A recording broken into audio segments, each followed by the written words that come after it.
ये सृष्टि जब प्रारंभ में सभी लोग अच्छे थे, जब सृष्टि बनी थी तो धीरे विकास हुआ और अनुभव हुआ। सब लोग अपने अनुशासन में रहते थे, आत्म अनुशासन में सभी जीवन जीते थे, इसलिए राजा की कोई जरूरत नहीं, कोई राजा नहीं।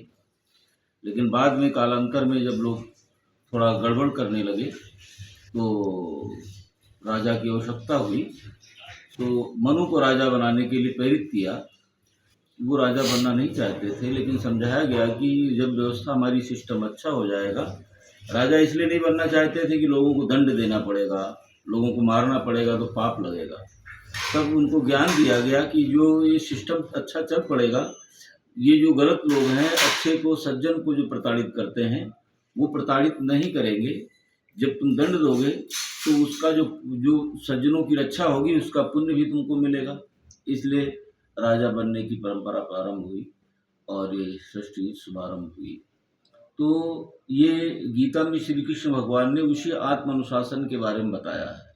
काम को कहा है, ये काम ही क्रोध को उत्पन्न करता है और क्रोध जब आता है तो हमारी बुद्धि भ्रष्ट हो जाती है, और बुद्धि जब भ्रष्ट हो जाती है तो सब कुछ विनाश की ओर हम चलने लगते हैं, परवश हो जाते हैं, अपने स्वभाव के वशीभूत हो जाते हैं। तो अपने स्वभाव को, कर्म को, अकर्म को हमको समझना पड़ेगा, सकर्म को, तीनों कर्मों को।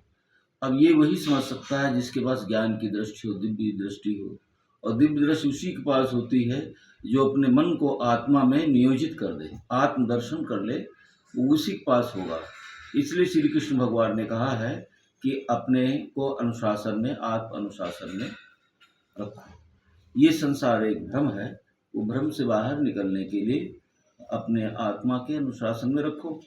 और ये परमात्मा जो है स्वभाव के, जब तुम परमात्मा का दर्शन करोगे तो तुम्हारे स्वभाव से तो गुणी हो जाएंगे, शांत एकांत आपको अच्छा लगेगा, मान अपमान से प्रभावित नहीं होगे, सुख और दुख से भी प्रभावित नहीं होगे। शंकराचार्य ने भी कहा है कि आप भिक्षाटन करो, भिक्षाटन करने से जब क्षुधा की पूर्ति हो तो भिक्षाटन करो, उसमें मान अपमान होगा, उसकी परवाह मत करो, कहीं शांत एकांत मिल जाए वहाँ बैठो और आत्मा का चिंतन करो।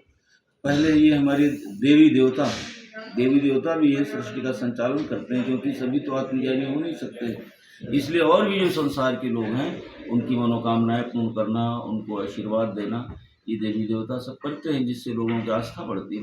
देवी देवताओं का भी कर्म यही है कि उनकी मनुष्य की आस्थाओं को, जो उच्च आत्माएं, उनकी आस्थाओं को जगाएं, उनका पोषण करें, उनकी रक्षा करें और फिर उनको परमात्मा की तरफ मोड़ दें। देवी देवता इसमें परमात्मा की तरफ मोड़ने में हमारी मदद करते हैं।